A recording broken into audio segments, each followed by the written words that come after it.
Quand tu couches avec quelqu'un, ce n'est pas juste du plaisir. C'est un pacte, un lien profond, une porte qui s'ouvre sur le monde spirituel. Et tu absorbes tout. Ses joies, ses blessures, ses malédictions, ses souffrances. Si cette personne porte une énergie souillée, tu l'hérites en toi. Si elle est liée à des forces obscures, tu es désormais attaché à elle. Et le pire, tu ne t'en rends même pas compte. Mais après l'acte, tu es fatigué.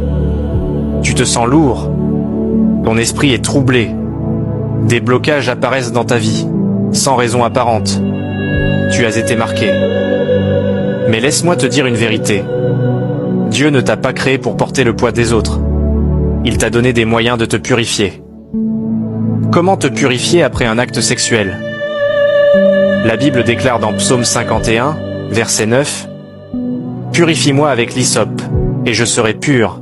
Lave-moi, et je serai plus blanc que la neige. » David savait. Il savait que certaines impuretés ne partent pas avec une simple douche. Il faut une purification profonde. L'eau n'est pas juste un liquide. C'est un portail sacré. Jésus lui-même est l'eau vive, source de vie et de rédemption. Prends un seau d'eau, cette eau sacrée. Ajoute du sel, du citron ou de l'hysope. Ces éléments, porteurs de pouvoir, ont été utilisés depuis des siècles pour purifier les âmes. Ils ne nettoient pas seulement le corps, ils nettoient l'esprit et le cœur.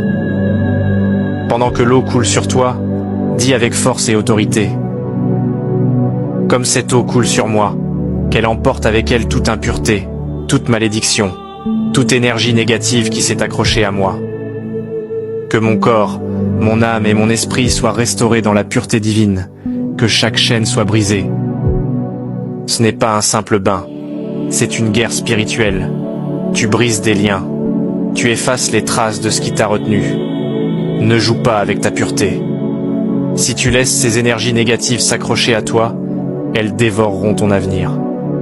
Elles emprisonneront ta destinée, t'empêchant d'accéder à la plénitude de ce que Dieu a pour toi. Alors purifie-toi. Brise ces chaînes invisibles. Ne laisse aucune trace du passé te priver de ton futur, de ta lumière. Et surtout, fais attention à qui tu t'unis. Chaque acte intime est une porte ouverte sur le monde spirituel, et les conséquences peuvent être dévastatrices. Tu sais maintenant. Tu n'as plus d'excuses. Agis avec détermination, car ta purification est un acte de foi. Ta liberté t'attend. T'as même pas besoin de manifester. Aligne-toi et regarde ce qui vient.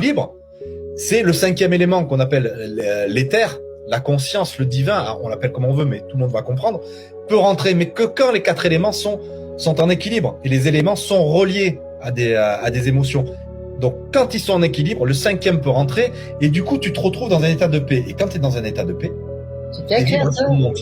tu commences à être aligné, et forcément, ce que tu vas vivre, ça va s'aligner, et les choses qui devaient t'arriver vont t'arriver. T'en arrives à un point où t'as pas besoin de manifester quoi que ce soit. T'as plus besoin de te dire oh putain, je vais faire la loi de l'attraction, je vais faire une prière, je vais essayer de visualiser, je sais pas quoi. T'as même plus besoin de faire ça. C'est tellement simple. Ce serait en fait de travailler sur, donc au lieu de faire la loi de la manifestation pour obtenir, je veux dire du matériel, ce serait de faire la loi de la manifestation pour obtenir le meilleur potentiel que tu as en toi. Exactement. Donc je veux dire, à partir du moment où tu travailles sur toi, ben, tout le reste va s'aligner. Donc ça veut pas dire que tu vas faire abstraction de la matière, pas du tout.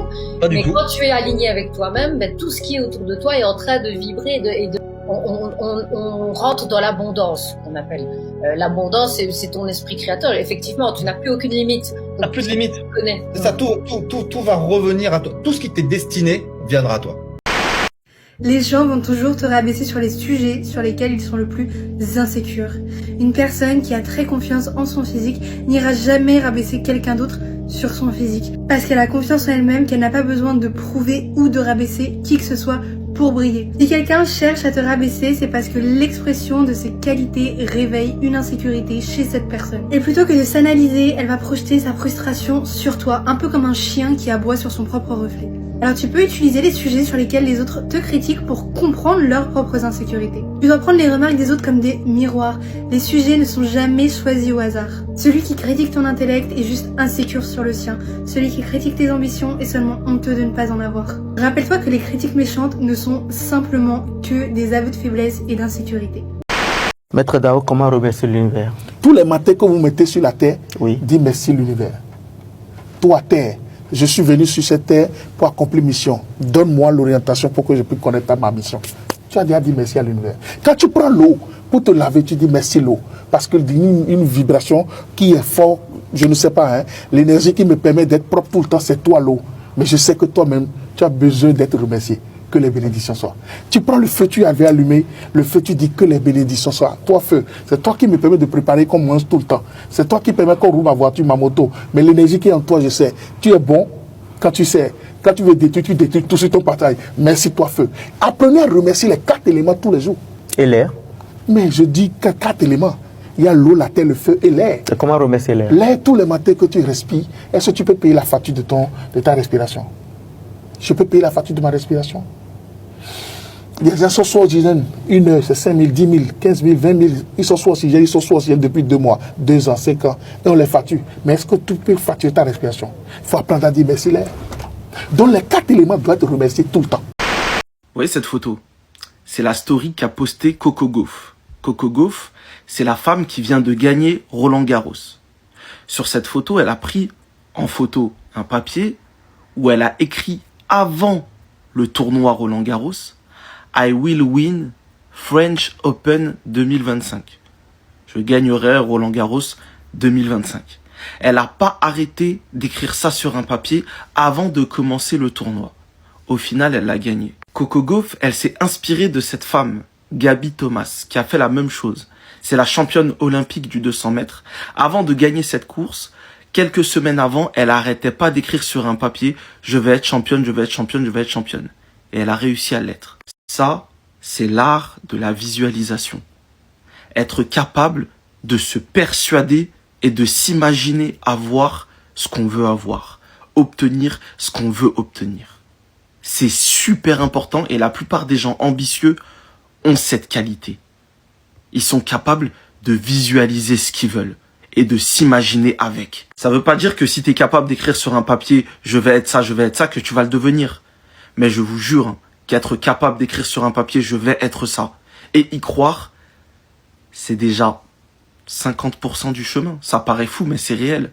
Parce qu'une fois que tu t'es persuadé que tu vas avoir une chose, tu te rends même plus compte, mais tu fais les choses pour l'avoir à fond. Et ça te donne beaucoup plus de chances d'y parvenir. Essayez et vous m'en direz des nouvelles. C'est réel.